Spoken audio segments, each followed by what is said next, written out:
Hello, Ana Paola Rodríguez Arciniega. How are you doing today? Hello, I'm doing fine. How are you? We got a good subject today. We're going to talk about melatonin. We're going to complete the circuit, at least on a little bit of the intro for the melatonin program. We're going to be focusing today specifically on some subject matters that are really, really important on the melatonin side of things. Now, what I'm going to do here is, as I get a little bit ready here for you, what I'm going to do is we're going to be discussing it a little bit more elaborately and with the focus that directs itself on how melatonin and aging is affected, a little bit of melatonin and the coronavirus. Doing it with particularly understanding the difference between phytomelatonins or melatonin itself, test cases, as well as some literature review as to what the new concepts are in the melatonin arena. Now, as we discussed early on, I'm going to present the screen here. We found out that melatonin is a really recent addition to modern medicine. Now, it was first segregated in the 50s, and really even plant melatonin, which is the phytomelatonin as it's called, was discovered later in the late 90s. However, we've heard about it specifically as it came into the world in around the mid 80s, was specifically for, let's say, jet lag and to reset our time rhythms. Since then, we've learned so much about the human dynamics.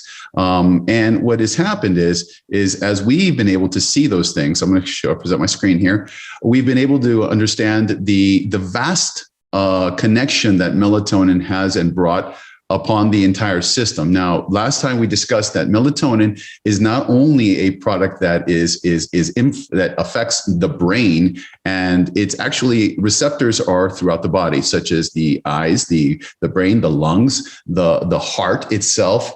It's like almost a mitigating or an announcer of a new phase for a change when it elevates in the bloodstream, such as it launches into the night sleep. It also has receptors in the digestive tract. It has in the ovaries, in the sex organs, in the liver. So the entire body is like listening in, and melatonin seems to be the product that is produced from the pineal gland that tells the entire organ how to function.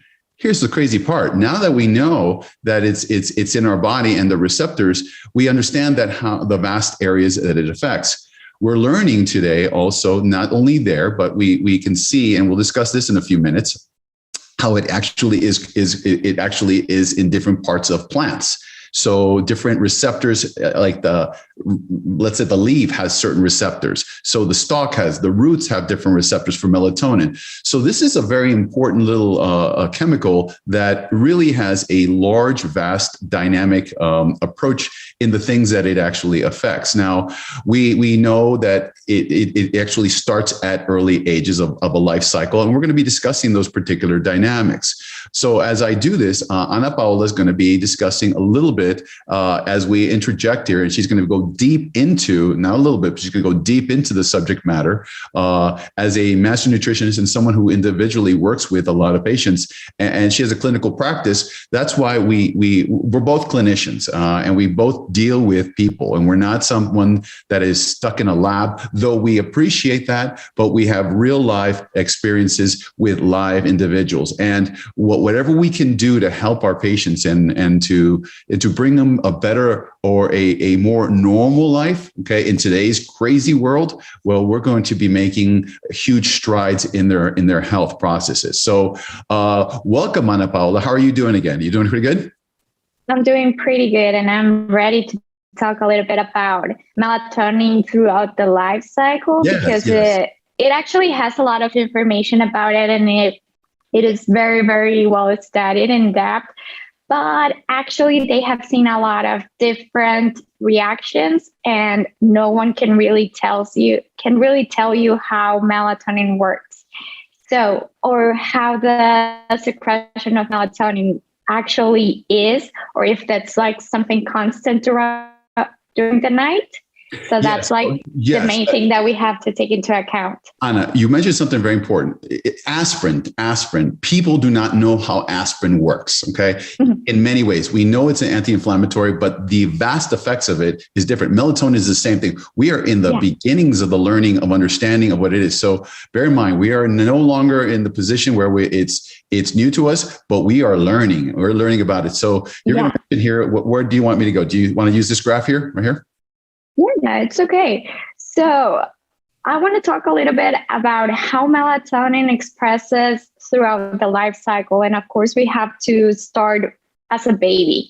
So I don't have any babies or anything, but I'm going through all of the studies with my lactation program. And it actually mentions that babies are not, they don't really secrete a lot of melatonin concentration or high levels of melatonin until the age of 6 months. But the melatonin that is given through to the baby through the mother actually is really great. The amount of melatonin inside of milk, of maternal milk. And it actually raises from the first month of life all throughout the 3rd month of life. And right after the 6th month of life of the baby is where the baby starts to produce his own melatonin. So that actually is, it's highly associated with the fact that a baby that's like 6 months of age can start staying asleep for a long period of time. So that's actually where the mom and the dad start to relax a little bit more in the night, and all of the breastfeeding pattern starts to slow down throughout the night. So that's like a great. Anna, this brings. I think it's a great. This brings a very clear. A lot of memories. Yeah, a lot of memories. I have my daughter, and I remember walking in the middle of the night, and she's just looking at me, just like walking at me, just looking at me like a radar. Yeah. She's like staring at me. Like, it's 3 o'clock in the morning, dude. Wait, go to sleep. Dude, Ed, just go to sleep. And she's 5 o'clock in the morning, just staring at me.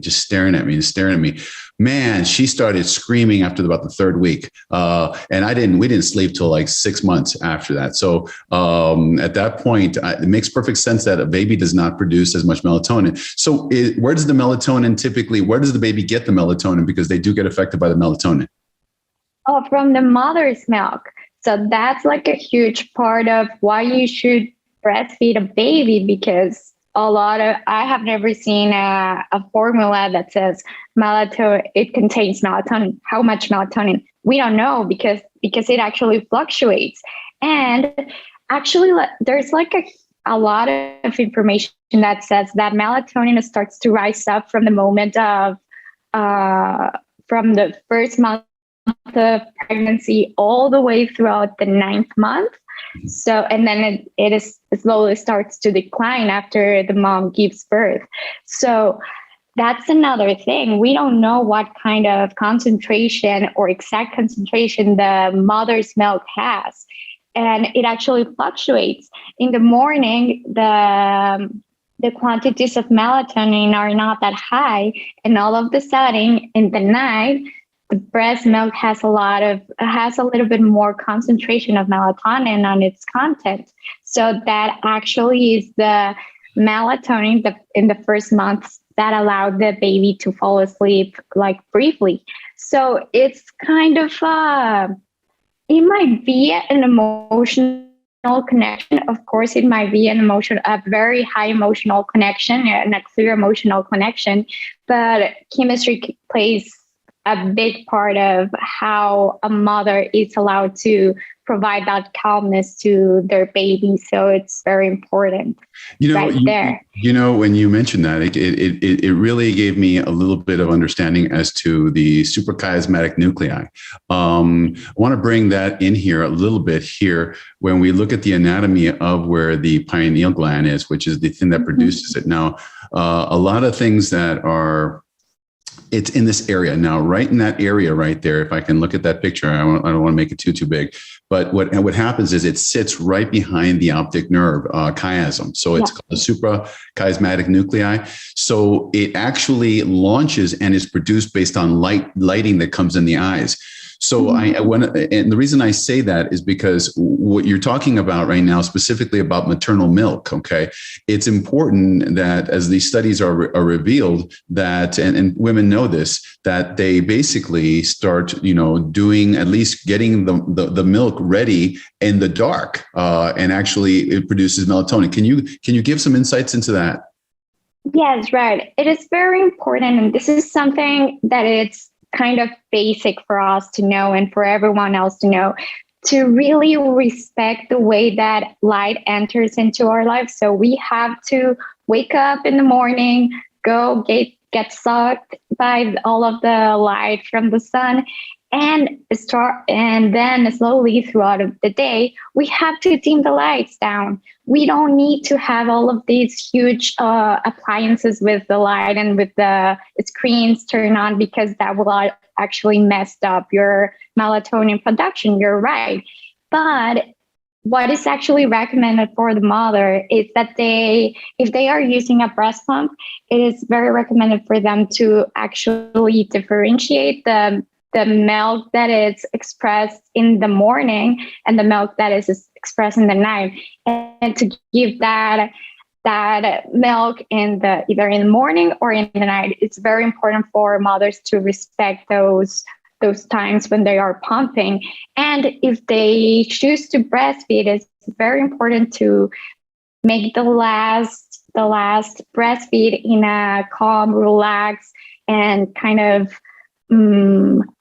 dark space. So do not turn on the lights. You don't need to turn on the lights in order to give the last breastfeed of the day. So that is actually very important. That will allow the melatonin to fully come down from the milk. Another thing is that milk production, milk secretion, milk extraction is purely hormonal, and melatonin is a hormone as well. So we have to be very conscious about why is the pineal gland so close to the hypothalamus, and how they work together in order to secrete all the following hormones in order to provide that lactation supply. So I got to tell you, you know what? I love these pictures because, as I was mentioned earlier, right here, that's where the suprachiasmatic nucleus lives. That's the eyeball. As soon as the light comes in, it stimulates its production. So it's amazing how fast and how quickly that the reaction is by, like you indicated, the lighting. Now, if someone's having a tough time with lighting, I mean, we have simple, just put one of those covers. That makes a big difference in terms of the ability to do that. Go ahead, shed light on that. Oh, I was actually going to mention the fact that there are a lot of studies that include patients, like blinded patients, because it's very important. They don't have that modulation of melatonin because they don't see. Sometimes they kind of see some. I really don't know how that works, but they have a lot of sleeping problems due to that suprachiasmatic signals that our eyes provide. So it actually plays a big role on how you're going to secrete melatonin. How is your body going to react to all of the melatonin signals? Because as we see, it plays a very important role in sleep, but it actually, I feel like it's the agenda of the body. So it says like, hey, I'm going to stop my secretion, but you need to work cortisol, you need to work glucagon, you need to work estrogen. So I'm going to fall asleep, but you get to work.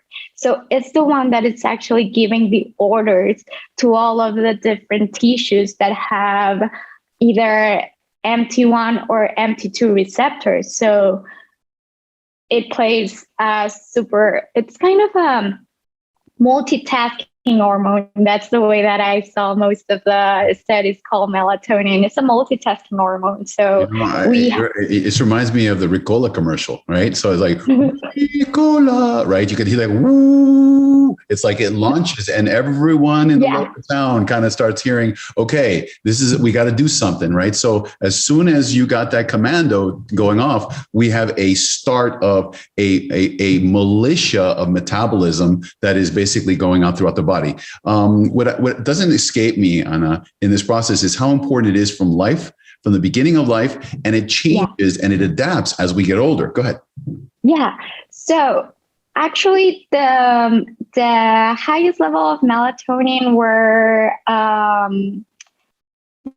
found in those babies that were like from 1 year old all the way to 3 years old, and then they start to slow down. But that's something that happens right there in those moments. The fact that the supply is kind of the same, but our body is expanding, that's how melatonin works, or how we are able to measure its supply, or how it is like assimilated by the body, right? So that is one of the most important things that we have to take into account, the fact that while we're growing, our melatonin receptors are not going to be able to fully grasp melatonin, and that's where all of the different sleep disorders that come with age will start to develop. So this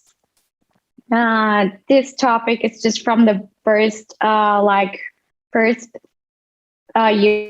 of life, all the way through maybe 30 or 40 years old, because as age starts to develop, our suprachiasmatic nerve and our pineal gland start to calcify. That's actually what happens, and then it stops secreting those large amounts of melatonin. So when you say that, I remember my grandmother, she was always up. I mean, literally, she went to bed early. Okay. She'd be in bed by 9 o'clock and she'd be screaming at us to get some sleep, but she was always up at literally 5 a.m. And it was like, what's up, lady? Listen, you need to go to bed. No, but here's what happens. As you can see you can see that it's produced at high levels. And we're measuring the picograms, which is a smaller amount, but here's the production. But you can see that where most problems and most people start taking melatonin is somewhere in their 50s. Yeah. So, because the production is a little bit less, but you can see the correlation here and the association of it causing more problems as we age and as we get into this kind of realm, into the 60s and 70s. So when we see our patients, typically, the people here in this area here in the 30s and 40s, they're having fun. They're able to sleep better. But you know what? In today's world, because of stress, because of COVID world, right? We're totally off. I mean, we don't get the sunlight. People are working from homes. For months, we spent indoors, and we didn't understand what the effects were. We're seeing the consequences of that. So it's a very important to be able to see exactly the timelines as to what's going on. Now, in terms of melatonin, if we go back to this graph, and what's very important to see is that you can see that melatonin at a certain age, somewhere around here, is puberty. Okay.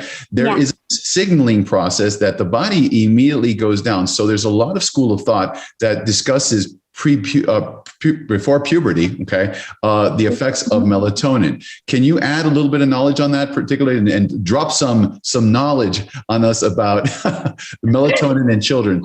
Because I think that's important to understand that though melatonin is used, the studies, though they don't show definitively that it causes it, but the body by its nature has the ability to say, okay, it's time to stop that. It appears that there's a timing which it signals to the pre-puberty to go through puberty at that point. So there's a school of thought, does this delay puberty or not? So what's your take on that?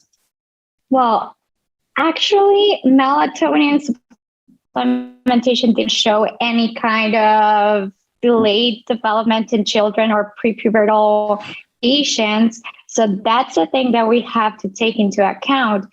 But as I said before, there are a lot of factors that play a huge part of this melatonin drop. And something that really stuck out to me is the fact that it has a lot to do with the fact that our body is expanding. So there's a lot of more tissue to cover melatonin. That is why a lot of problems like sleeping problems come up around that age. Also, we have to take into account that kids have stress. So they stress out kind of easily, and it has a lot to do with school. So that can be something that is emotionally tied to the melatonin supply or how our melatonin receptors act. But the only thing that really relates to how melatonin plays a part in this specific time of life is the fact that our body is expanding and it's growing, and that actually shifts a lot of the activity of melatonin.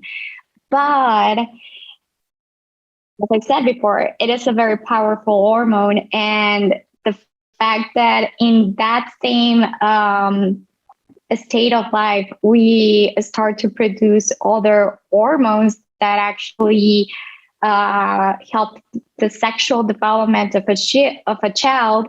That is actually something that really stands up to me, and no one really mentioned it. I don't know if that's like more particular input on that or what I take out from all the things that I've already read, but it has to do something about that. Well, what we're seeing here is that there is very little studies that actually say that it actually causes a pubertal delay or puberty delay. However, in just out of, because one of the things is that we don't want to, and it would be kind of like illogical or probably inappropriate and unethical to test melatonin on children at this point. That's another thing. All of the reports and all of the conclusions, all of the results have been taken from other study. It was just like a circumstantial result that they saw, and they wanted to talk about it in another report, but no one has really stated or made reports or studies about that because it's unethical, as you said before. Another thing that it's really important, or the only studies that actually intervene children with melatonin with a study objective, were in patients with ADHD or either cognitive problems, and they actually showed a lot of good results on those patients, but they actually use very little amounts of melatonin because we have to be careful when we're supplementing children or adults with melatonin, because it has it's a multitasking or hormone, so it can work in different ways. So, it's so powerful. And you would ask, why is this stuff? Why, if this is so powerful, right? Why do they even sell it in stores? Like, that should be off the market, right? But the reality is the FDA has determined that this stuff's in food, right? So it's in food so that it doesn't get regulated because it's part of the natural process. When we're dealing with children, specifically children in the prepubertal era, one of the things that I like to do is use different types of kind of protocols, which are going to be like GABA, okay, or L-theanine, okay, or 5-HTP as an option in this particularly tight window here, okay, as other options. Now, when we get the kids that are ADHD, now they're in teens, and they have issues, that may be an area where we change our protocol and we be more likable to use melatonin. But like you indicated, specifically, the lower the dose, the better. Actually, it's really, really cool. So, but you don't have to take 20 milligrams of the stuff. So they sell it. Usually time release are going to be above 5 milligrams. There's two types. There's time release, which kind of like whether they use an excipient to make it last long and it doesn't get digested through the body, it just sits and hovers in your intestines, but it keeps on producing. Those are usually between 5 and 10 milligrams. Now you have the fast acting one when you just put it under your tongue or sometimes drops, and your body just instantly absorbs it. Well, the effect is much, much sooner, much, much quicker. So there's two types of effects depending on the issue and depending on what the problem is in the individual, because maybe they do have a beginning to sleep good, and then they just keep on waking up. So maybe a time release dynamic would work there in that dynamic. Every situation changes, but we got to be very pragmatic. It affects every organ, and it typically affects the body in a different way at different regions. So I love that. I love that component. Now, the timing issue obviously has not been proved. Now, what we do know in the life cycle of individuals, perimenopausal, it's kind of like before, near, menopausal, that period of time, women, it affects in a certain way. Menopausal women do. Now, we've been able to see that, certain hormones are lower in women and that are getting perimenopausal. The hormones, the estrogens, the way that the pituitary, the hypothalamus, the pituitary, and the ovary start functioning, it starts being altered. In that process, we have a flux of hormones, and one of these hormones is progesterone and progestin. So these hormones, as they get fluxed into areas, you give a lady progesterone, man, she's going to sleep like a baby. It's just one of those beautiful things that a lot of people do to supplement and to stabilize hormones, depending on what an endocrinologist would indicate or want at that point, or their specialist, internist, whatever the doctor is. The point is we're trying to stabilize this dynamics, but you can see that early on in the perimenopausal phase. What was really interesting is that you would think that the perimenopausal phase, you would have some progesterone, but it does affect a lot of people in that period of time. Here, you're still producing progesterone. Here, you're not doing as much, but it alters. This indicates that the receptors probably become thirstier and more capable of functioning and more stabilized on the other side of the aspect of cause menopause, right? Because that's a funky time, right? So that's a very intense moment in most women. If you can see that their body and the way their hypothalamus and their pituitary does, it is in rage. And it's a very angry hypothalamus. It's a very angry pituitary. And it says ovaries, do as I tell you, but the ovaries don't want to do. And then when we have the word of the day is the shrew, an angry, ill-tempered woman is a shrew. Well, the pituitary and the hypothalamus turns into a shrew and really commands the pituitary, the adrenals to function. And in that process, what does a woman feel? Absolutely a nightmare of heat, flashes, hot flashes, sweating. The body is raging. Listen to me, ovaries. But all this kind of stuff happens in the pituitary right next to the pineal gland. So it's a little bit chaotic in its dynamics, and it does tend to cause a drama during these periods of time. So depending on the individual, you will see that during this perimenopausal phase, you'll have a lot of women suffering from what? What do you think? I think hot flashes. Hot flashes at night. Exhaustion. And that has to do with melatonin drops. So yeah, and then usually women are very happy during those periods of time. Not. Yeah. But that's, what you almost figure out, where did this all happen as we get in our biblical ways? God said he was going to punish us, right? So shouldn't have eaten apple. Oh, man. Or the male should have been responsible for saying, I ate the apple and not blaming it on Eve, right? So a lot of things have happened as a result of this, right? So as we look at those dynamics, we can kind of go into Bible class about that. We'll talk to Cruz on that too. Aging and sleep. Let me ask you this question. In terms of this, we can see that as we age, melatonin, it fluxes and the circadian rhythm is altered, and sometimes even medicines that are used are actually, they cause problems as a result of it. Can you give us some insight on that, on aging and sleep? Aging, sleep, and chronic diseases most of the time, because a lot of studies show, most of them in hypertensive patients, that they lose that ability to have like a great night's sleep. And sometimes what they use, or what a medical professional uses is benzodiazepines. And most of the time, this end up disrupting the circadian rhythm and the fact that, and the melatonin supply from the pineal gland. So that's something that really stood out to me, that the fact that we go and treat people like in a very aggressive way instead of going and playing along with the biology and how the things should be, actually messes up the circadian rhythm of the patient. And it's, as I said before, it's natural. All of the melatonin supply tends to slow down throughout our life development and through our life cycle.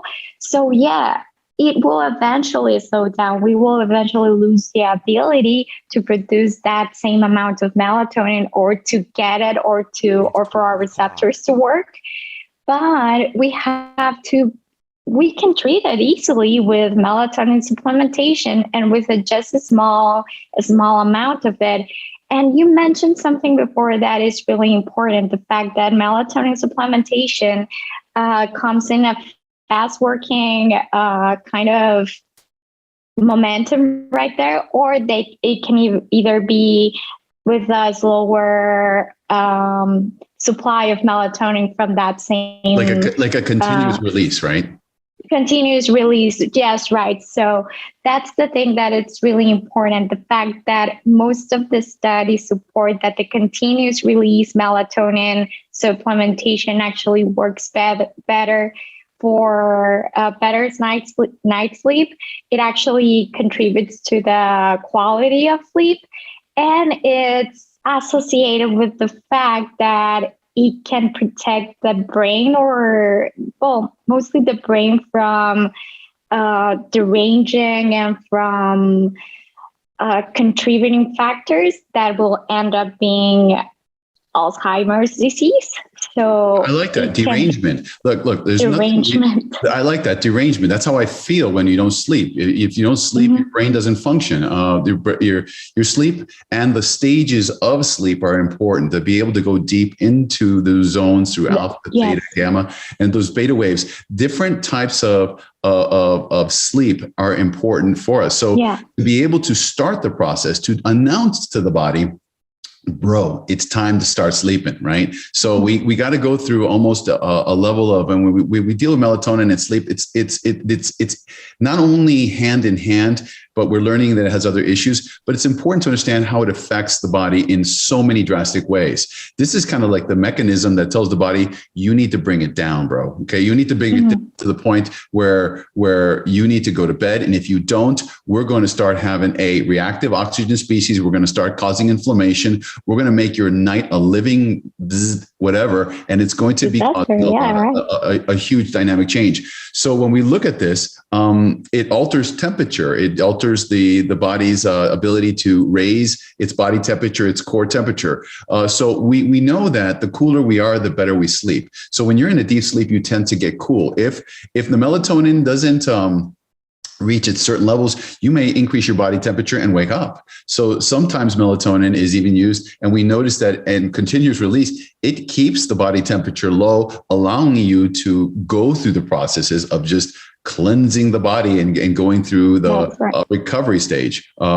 It's a very important thing. Now, you mentioned something about pharmacological agents from, diazepines, different types of medications, analgesics, pharmacokinetics, early stage 1, psychotropic medications, psychological medications, second stage, and now the newest versions of those. They alter the sleep pattern. And many people come in as a result of, in our particular type of practice, is an injury-based practice. So we have trauma, accidents, and they start by taking these pain medications, which guess what it does? It messes with like areas from the deep chiasms or the suprachiasmatic nucleus, also the reticular endothelial tissue, which is at the base of the medulla, which actually stimulates and controls the sleep pattern. Well, if that happens, then medications actually to take away pain cause a disruption of the circadian rhythm, which then creates a trauma. Guess what happens when you can't sleep?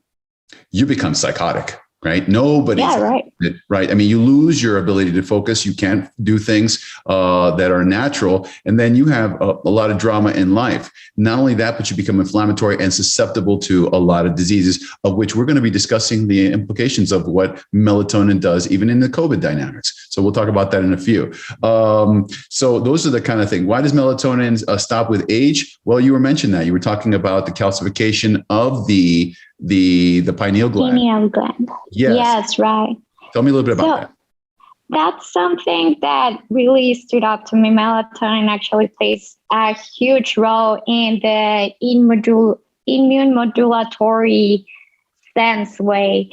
So something that we have to take into account that it's not only the pineal gland that secretes melatonin. There are a lot of other cells that might be able to secrete melatonin. One of these molecules per se is the mitochondria, or either macrophages can be able to secrete this hormone. So it's like we can say that it's distributed all throughout our body.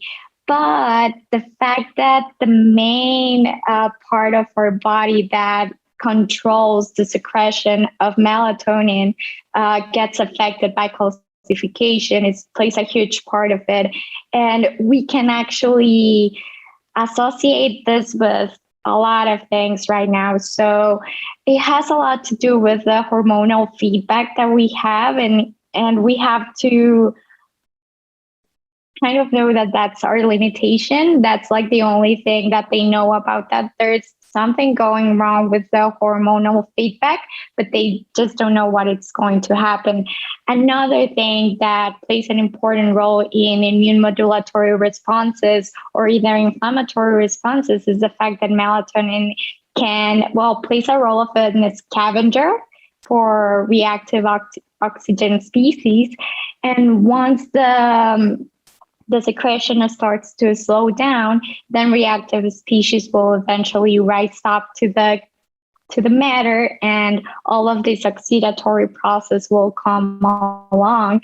And this is something that it's called inflammation that will eventually trigger all of these detrimental effects in different tissues of the body, and it will eventually affect the pineal gland. So this is something that's going in a very close and molecular way, but that will eventually play a huge role in the calcification of this tissue, the pineal gland. You remind me of what this, when you said that, I'm thinking like, you call it like scavengers. Okay. So here you go. This little picture here, this guy here, that guy in the air, you see that guy in the air? That's a reactive oxygen species, okay? Right. That's melatonin just totally knocking it out. Basically, that's how we look at it. So when we see reactive oxygen species, it's the enemy. It's the thing that is used to keep the body from, there's tools that it uses. We need reactive oxygen species to keep things in order.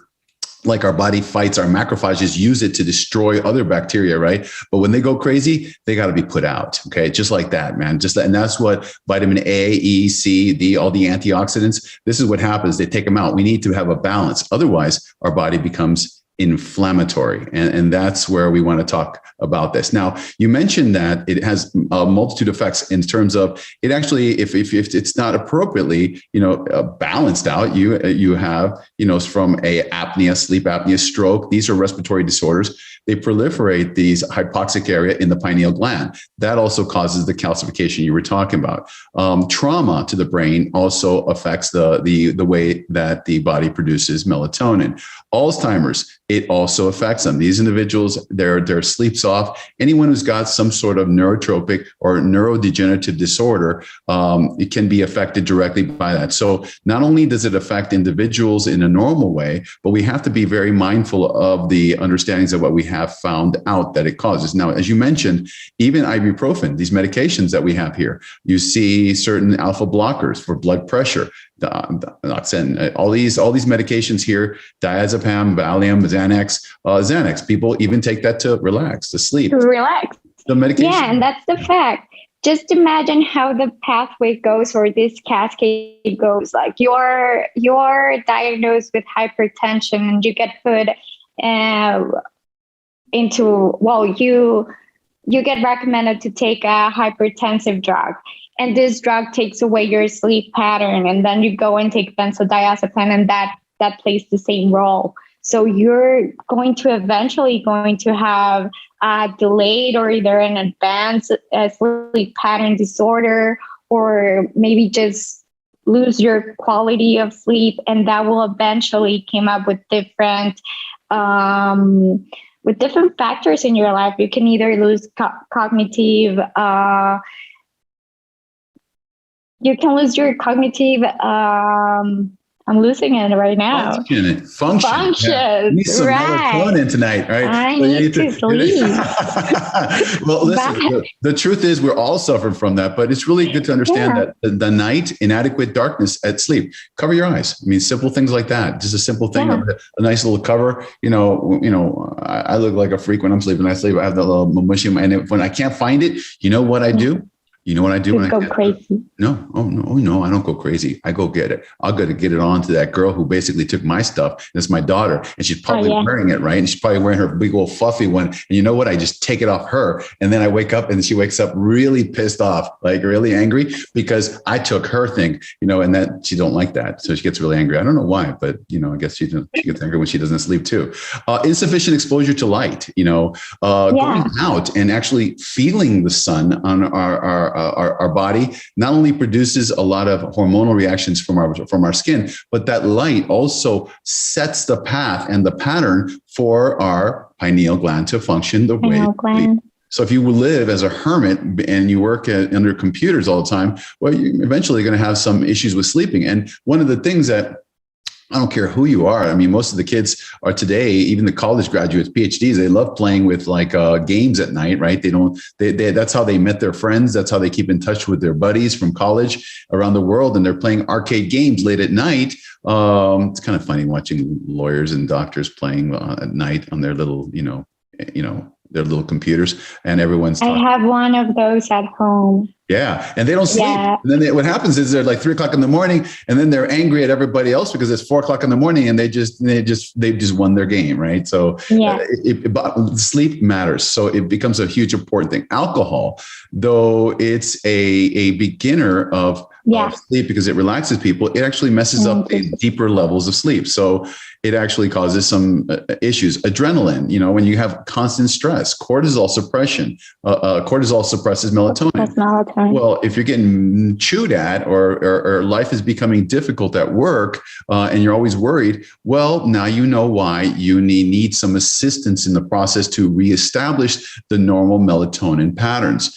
Now, we're going to discuss in a few minutes what we do to kind of see exactly what the melatonin dynamics is. And let's take a look at it, because one is my opinion, one is anyone's opinion, but one truly is what the blood work says on a patient. At that point, we can actually give a much more logical point of view. Caffeine, believe it or not, even in the AM hours, affects the body. So if you take caffeine, and I'm guilty of it too, right? I have about, a normal amount of coffee, which is probably, I think, 16 espressos and about 3 cups of coffee because I want some more juice on it, right? So that is totally fine. And I wonder why maybe people have arrhythmias. So also cofactors. As we discussed in our first demonstration, there are a lot of stages from tryptophan to 5-HTP, all the way to the production of serotonin to melatonin. All these dynamics are influenced by cofactors. These cofactors are things that assist the biochemical process to continue what we call a rightward shift. If it's missing, it does not travel, or it delays, it backs up. Just like in Somalia. Was it Somalia, or what was it? Where was that? This boat that got stuck in the river. You saw that?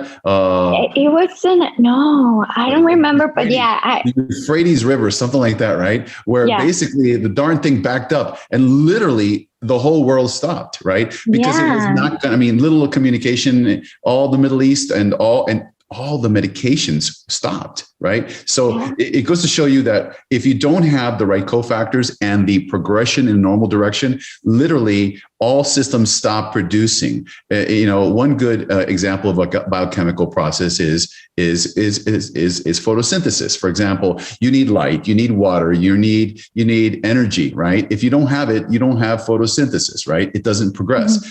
Cut the water out, not that much photosynthesis. Cut out, the light, it stops it, right? So we are dependent upon these cofactors, B3. We were just talking about that earlier, vitamin C, zinc, all these supplements that we talk about from iron, BH4, we can see what actually it needs to do. Now we can actually assess those to see if you're missing that or not. We got to figure out where the process is. Now, theorize that melatonin supplementation can neutralize reactive oxygen species. Yeah, that's what I'm saying. We're going to take out those reactive, crazy oxygen species that go crazy, causing decay, causing inflammation. Okay, or either like microorganisms or bacterial LPS has been stopped with melatonin supplementation. And another thing that we have to mention is that actually neurodegeneration goes and plays a huge part of our sleep cycles. So whenever we have a disrupted sleep, we might be able to, we are actually susceptible to neurodegenerative processes that will actually improve, or not improve, but increase the fact that we're producing beta amyloid proteins in our brain, and that will actually lead or is associated with Alzheimer's disease. So that's huge. Like when you said you wake up your daughter, be careful, you might be disrupting her sleep. And no, she needs to be punished. This is sick because, for months and years, I was the village idiot basically in the whole business because my brain wasn't functioning because she prevented my sleeping pattern. So my neurodegenerative disease was caused by my daughter. See, that's the truth. Okay. And no one. And now you're playing it back. No. We have a good relationship. She's just, she has nothing but love and contempt for her father. That's a good word. She has contempt. So between the shrew, the angry, ill-tempered woman, and and contempt, I live a very entire life. But I'll tell you what, melatonin finally balance is a really good thing. The picture here we can actually see here. This is the pineal gland. You can actually see when we look at bone, it's very circular and it's calcification. This is mesenchymal cells. Here we're actually seeing that inflammation causes a protection mechanism to calcify the pineal gland. This is a pineal gland. You can see that these pineal glands are actually functioning and they're nearly calcific, right? This is because it's inflammatory. And when you see this kind of stuff, you can actually see that reactive oxygen species or regular inflammation really limits your body and actually prevents your body from functioning properly. So I got people that have had constant, enormous amount of stress. They eat every bad food that you could probably do. This over time, the consequence is there. It ends up being a problem when they're in their 70s and 80s years old. So we got to be very mindful of those things. So I know we were talking about the pregnancy and lactation in terms of the melatonin. And by the way, you're a specialist in la leche, or how's that work there? Go ahead and tell me a little bit about your specialty. Go ahead. All right. Certification in breastfeeding as a breastfeeding specialist. There you go. That's right. Because that's important, something right? Like that's huge. So when we look at this, we start looking at the trimesters, the second trimesters in third semester of the melatonin production. It's almost as if the body during the process of pregnancy, actually goes through a we call it trimesters. No, there's a whole new set of processes that happen at each stage, right? It's just not like it just gets better and better. No, the body, through these announcements of melatonin changes, announces changes in the dynamics of neurodevelopment and as well as development of a child. So it plays a big role in those components. Melatonin and fertility. Tell me a little bit about what you have seen on this, particularly for the oocytes as well as the works of inositol, if you may. Inositol is actually a compound that that is very similar to glucose. So it's kind of that molecule that will lead up or will donate all of the methyl groups. So that's actually how it works.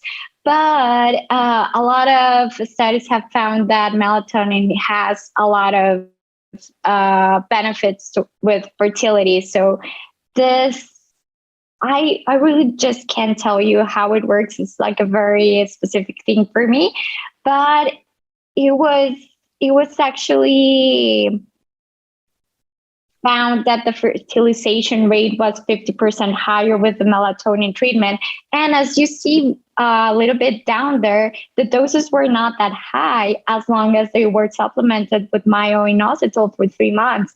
So that's something that can work. And well, something that we have to take into account is either the age of the patient. Is she 35? Is she 20? Is she 40, something like that.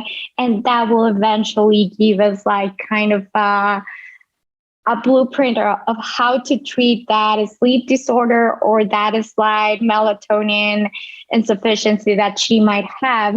And this is something that we can apply to those patients that are in need of an extra help for their fertility problems. So this is how it works, but there are still more studies to be done. The works of myo-inositol have been, and as you indicated correctly, it's really, really a blood sugar regulator as well, too. So in disorders like fertility issues and disorders like PCOS, polycystic ovarian syndrome, PCOS, myo-inositol is used to establish its norms. So the use of it really, when we're producing the improved oocyte production.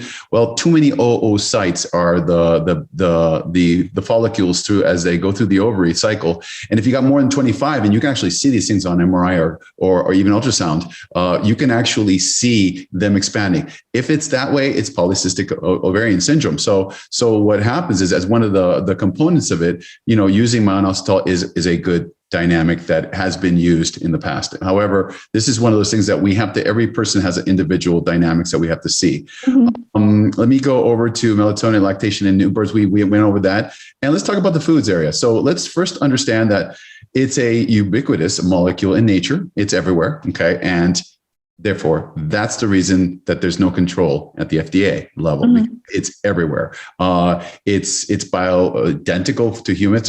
Phytomelatonin is also produced in plants. That's the version that the plants are discussed. Melatonin was from bovine, that was kind of or animal kind of based. In terms of this, we discussed this earlier. The dynamics of seeing how many areas it affects the plant itself. So what type of diets really have a lot of plants in it? Well, the Mediterranean diet. That's why the Mediterranean diet is huge. And it's a big a type of a diet that we do recommend people to establish the norms on that. Do you have anything to add on that particular? Because we want to go ahead and make sure people know about the melatonin and plants.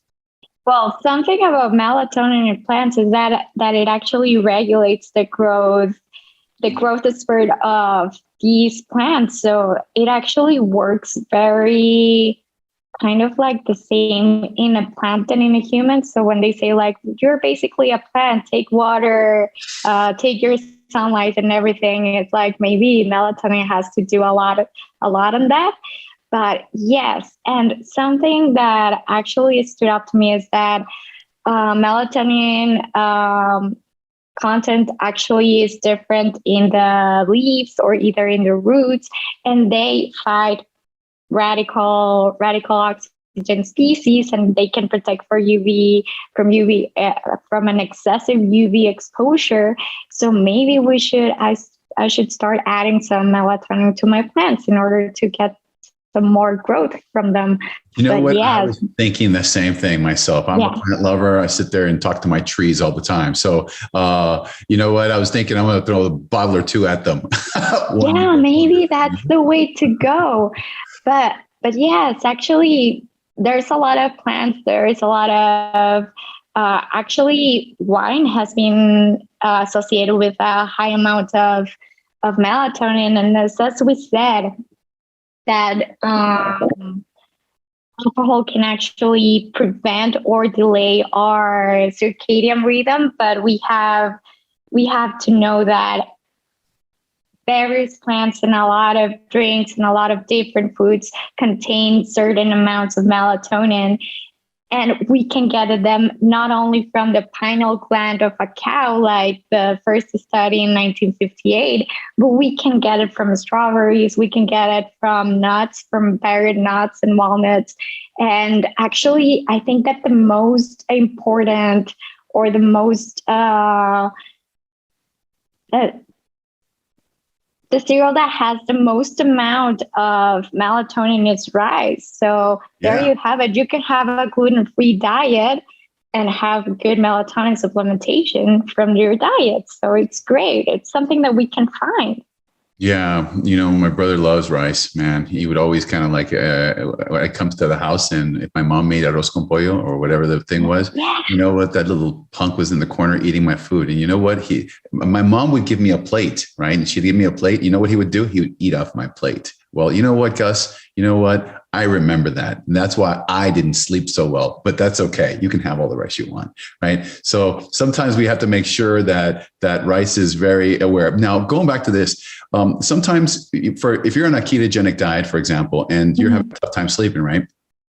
Because the blood sugar drops. This is a side note. It would be good to have some nuts on the side of the bed, some walnuts, a nice quality organic set of walnuts in that area. Even if you make it downstairs or to your refrigerator, have some strawberries, because those things do offer you ability to continue your sleep so that you don't disrupt it. Because our goal is to get your body back to a level to rest, to be able to clean, to be able to renew so that you can actually live a better life. Now, as we've discussed, we have different types of together. We have our favorite little herbs here, from chamomile to St. John's to skullcap to even curcumin has the ability to produce, have its content of melatonin. Now, in this respects, we take a look at all the dynamics and we see how it affects. Now, when we look at the measurement tool of kind of seeing how melatonin functions, we do laboratory tests. And this particularly is one test that we do, and we actually do, it's a saliva test. And it's real cool because what we can do is we can do a saliva in the morning, we can measure, and we can just like spits in a little tube. And then we just maybe 3 times a day at night, and we can measure where the melatonin levels are. This is very interesting because what you get to see here is the normal pattern of what it should be. It should be kind of in the mornings low, and by evening it goes down, but then it kicks in right around late after an evening, a period of time, to the point where it starts preparing you to sleep. This is a normal pattern. If it goes outside, that's what happens. Now, this is a person who works a night shift or the third shift. Some people say they are working late at night. In the contrary, in the evenings, this is kind of like how it alters the whole pattern. If someone has these high levels of let's say melatonin in the body, you have to figure out what's causing this. Okay, maybe they're taking food supplements that actually are at the wrong time, and then it causes a totally disruption of their sleep pattern. So we will be able to see that this may be something that mitigates it. Now, if that's the job, well, then that may be what explains it, but it does have its consequences. And for those people that have those third shifts, the reality is when you alter the body's dynamic to do that, you change the world in the body. I cannot tell you that people that have like very specific jobs, people that work for government, people that work for water safety, people that have night jobs, people that take on the world, they tend to have more inflammation. They tend to be overweight, yes, angry, bitter, and swole by other ways. All right. So we need to be able to understand that sleep is very important. So when you said nurses, you said nurses, right? Nurses work the third shift. And actually, there's a lot of studies that show that that people who work like a night shift work, they tend to have like a little bit of more risk of developing cancer or Alzheimer's disease, or either have decreased cognitive function. So, I mean, Yeah. Yeah. We need to do something. Yeah, well, we got to keep those people alive too, because I'll tell you one thing, nurses, and this goes out to my nurses, and by trade, I have a license in nursing too. So the thing about it is that if we don't really get that, by the time a nurse retires, they are destroyed. Literally. What kind of life they would have? Yes, right. Yes, they're destroyed. I mean, because they've given their lives. And here's a side question. What's more important, the ship or the sailors? What's more important? That's a question for you. Oh, man. I like ships. No, the sailors. Is it the sailor or the ship, right? The sailor. Well, that's probably correct from a healthcare point of view, right? So the reality is, if the ship goes down, everybody dies, right? So the ship is very important. So as an individual, as a nurse, our jobs as healthcare providers, as parents, as people that take care of individuals, and that goes for everybody.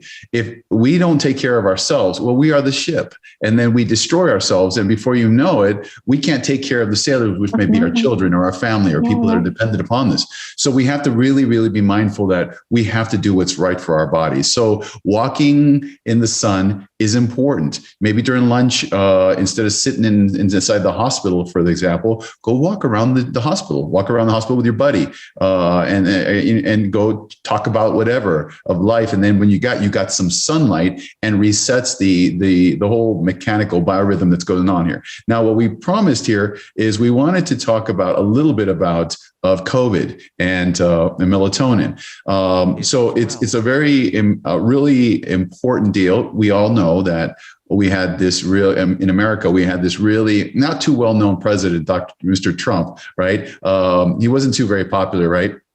So what happened was, what you did know about the guy, he's just a freak when it comes to energy, right? He doesn't stop. I don't think there's ever been or will ever be at this nearest dynamics, a person who has burns it on both sides, literally at 3 o'clock in the morning tweeting, 4 o'clock in the morning tweeting, 5 o'clock in the morning. He doesn't sleep. So it wasn't a surprise that not only does he have a little bit of metabolic syndrome, you could tell he's a little bit overweight, and I can say it. FBI is not going to come and tell me that I can't say he's a little thick on the waist there. But the reality is, thinking the same. Right. But we were all saying it, right? So what happens is we start noticing these patterns, and this is where we start learning that inflammation and melatonin links to things like diabetes and let's say insulin resistance, and all these things cause issues that cause more reactive oxygen species. This constant inflammation will cause a disruption in our pineal gland as well. So when the individual, President Trump, when he actually was sick, the first thing they gave him not only was a Moderna shot, right? But they also gave him vitamin D. And guess what they gave him too? They gave him zinc and also a big dose of nice melatonin, because they wanted to calm him down. They wanted to mitigate or kind of bring order to the inflammatory response, which melatonin tends to do. We've learned a lot that it does affect the immune system. But as for the studies, right now, we actually have a bunch of studies being they're in what they call phase 1, phase 2, and phase 3 of their moment where they're actually doing these random trial studies. And they're very, very, very, very elaborate. So as they're being done, they're now entering into the third phase. However, the results of how it mitigates the COVID and how it helps in its actually entirety is still a confusion. So it would be responsible to kind of say, okay, it does fix it, but we do know it does help through different ways. Now, in terms of this, we know that melatonin increases the proliferative responses in lymphocytes of certain creatures, right? By increasing certain types of pro-inflammatory cytokines if it's diminished. So it actually helps activate the immune system. So that kind of seems interesting. So it activates it, but it also works on NF-kappa B, which does immune dampening. So it's the word for that, where it helps both things. It's actually got its hands on both sides, inflammatory and stop inflammatory. So it becomes the modulator is a good word, I think. Multitasking. Multitasking immune modulation, right? So we do know that things like curcumin do the same thing with inflammation. Inflammation is important. Inflammation is necessary to live. However, it gone the wrong way causes a problem. However, this particular dynamics is one where it does the same thing. It modulates. So that's where the studies are coming in. And you can see that we can cite it. We also know that this particular cell is immune cell. It's a macrophage, right? So it's a monocyte, and it actually does it through paracrine effects. It actually produces melatonin.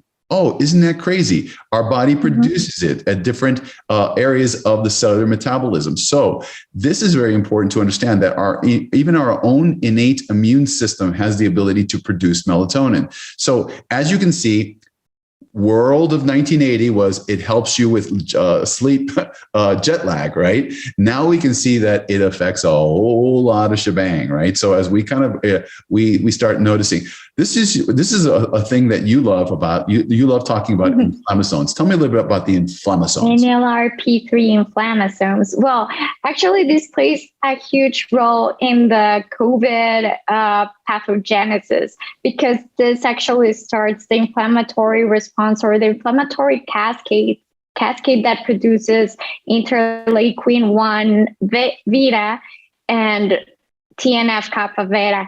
So TNF alpha, I'm sorry. So actually, this is what will trigger an inflammatory response that will lead up to a respiratory condition that will end up being like this huge cytokine storm, and will be like